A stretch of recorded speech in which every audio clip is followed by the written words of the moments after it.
Olha só, o Olavo ele tem uma teoria quando ele se remete às experiências mais diretas da realidade, que ele chama de experiências fundantes. O lugar que ele melhor desenvolve isso é na aula 110 do COF. Se você pode ter acesso, eu recomendo que assista. Essa teoria é uma teoria que eu gostaria muito de desenvolvê-la aqui no nosso seminário, até onde minha capacidade permitir, porque, sendo bem sincero, eu creio que foi o Olavo e não outro que, quando se questionou sobre a fundamentação metafísica de toda essa nossa conversa aqui, ele encontrou a resposta e pôde descrevê-la da maneira mais clara possível. Na verdade, não é só a fundamentação do simbolismo. No dizer do Olavo, esse tipo de experiência ela é fundamental para qualquer tipo de pensamento humano. O pensamento verbal, o pensamento lógico, o pensamento simbólico, qualquer tipo de pensamento humano depende de certas experiências prévias, mas não são quaisquer experiências. Quando você fala em experiência fundante, você fala de algo que de fato funda ou erige ou estrutura aquela articulação mínima que você tem da realidade.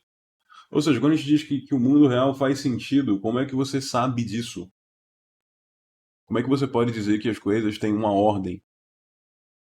É porque você experimentou isso de alguma maneira.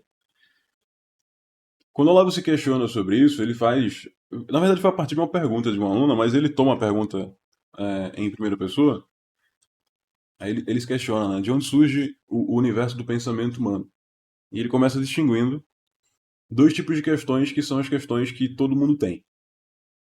Ou você tem questões que são pessoais, porque você viveu algum tipo de coisa que torna aquilo pertinente para você, ou são questões culturais que, pelo interesse, se tornam suas. Então, você tem questões que vêm de você mesmo, das suas próprias experiências, ou que vêm da cultura. Agora, para que isso seja formulado por você como perguntas reais, como questões que realmente você quer a resposta para conseguir continuar, para progredir, a gente tem que voltar mais e perceber quais foram as condições possibilitantes para que aquela experiência drástica se tornasse, para você, um ponto de interrogação. E aí, quando ele exemplifica, quando ele traz exemplos dessas experiências fundantes, eu creio que fica mais claro, porque o primeiro exemplo que ele dá é a vivência que nós temos das direções do espaço.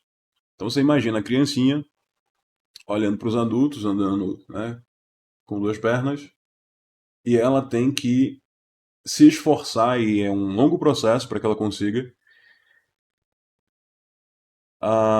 distinguir o que é estar deitado, o que é engateado, o que é estar na posição ereta. Ele diz assim: se você não fizer essa distinção, você não consegue depois conceber o senso de hierarquia.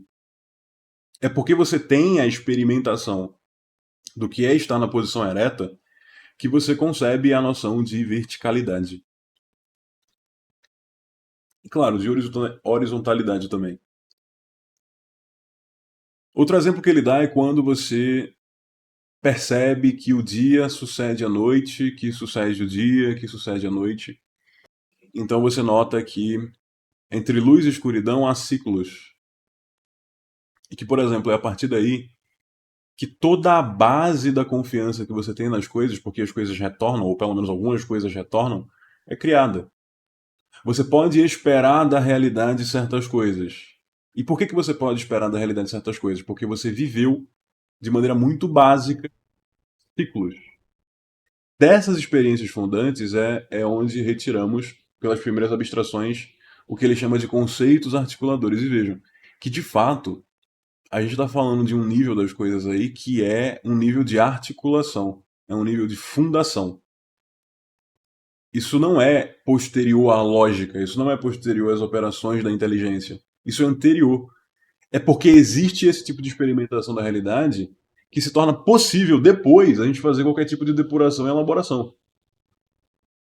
Em termos tradicionais, estaríamos falando aí quarto nível, do quarto nível de percepção. Agora, é quarto porque geralmente nos referimos a ele depois de já termos nota dos outros três. Ou seja, para um adulto faz sentido você falar em um quarto nível da percepção. Fazendo uma associação medieval, você teria a Lua, você teria Mercúrio, você teria Vênus, você teria o Sol. O Sol das coisas é esse nível de intuição direta. Porém, eu quero me remeter a uma outra maneira de falar também disso em termos simbólicos, que é algo muito comum entre os orientais. Os orientais, dependendo da língua, né, você encontra isso no árabe, você encontra isso no Pali. Você vê os autores se referindo à essência dos objetos como a joia. Inclusive tem muito título de livro que é assim, né? A joia do não sei o quê, a joia do discernimento, a joia... Como que se joia fosse um sinônimo, um correlato, pelo menos, de essência, né? O termo lógico, essência, para nós ocidentais, e se referisse a essa luz primeira, ao que há de mais central, ao que há de mais nuclear numa coisa. Algo que você experimenta diretamente e é a partir dessa experiência que você faz qualquer tipo de elucubração.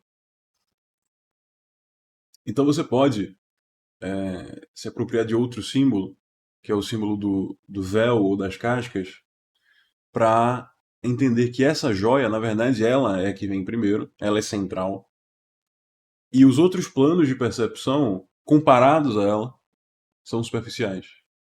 De modo que aí a gente começaria, né, no sol das coisas, na joia das coisas, na essência das coisas. E aí, por exemplo, se nós falamos de pensamento afetivo, que é um pensamento lunar, ou se nós falamos de um pensamento mercurial, que é um pensamento lógico, verbal, ou se nós falamos de um pensamento venusino, que é um pensamento simbólico, associativo, analógico, estaríamos falando, na verdade, de coisas que são posteriores à experiência direta e fundamental das coisas. Em termos tradicionais, poderíamos colocar assim. Isso eu vou trabalhar com mais calma depois. O ponto é que, de fato, eu coloco essa teoria ou essa maneira de se referir ao fundamento das coisas como um ponto de partida metafísico se a gente quer dar sentido a toda essa conversa. É por isso que eu já faço referência a ela e gostaria que vocês tivessem e tomassem notas disso.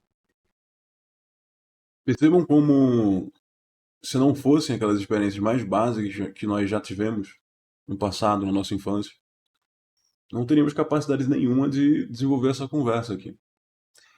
E quando a gente coloca assim as coisas, a gente, de, sob certo aspecto,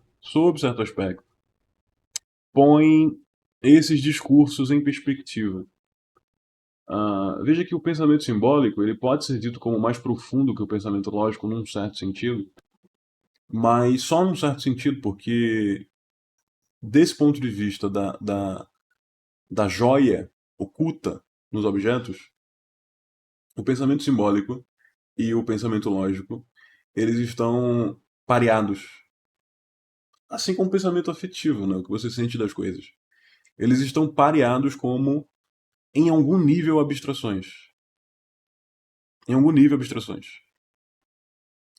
Por mais que as informações lógicas e simbólicas e a possibilidade de nos afetar já esteja dado de uma vez só em cada objeto do mundo, fato é que, comparados a esse núcleo de experiência direta, essas coisas são superficiais e dependem, em alguma medida, da nossa postura, da maneira como nos colocamos diante daquilo. Então não superestimem, tá? Não superestimem a coisa aqui. O pensamento simbólico ele sim nos dará uma enorme envergadura em relação às questões da nossa própria vida, porém ele não é o que há de mais fundamental em nada.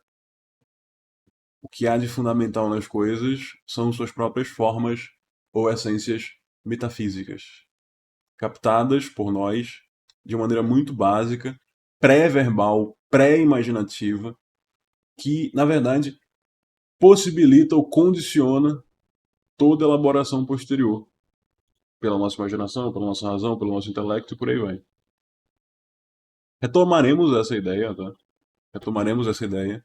Eu quero trazer pelo menos alguns outros exemplos de experiências fundantes e de conceitos articuladores que aparecem dessas experiências, exemplos que o Olavo não teve tempo de trazer,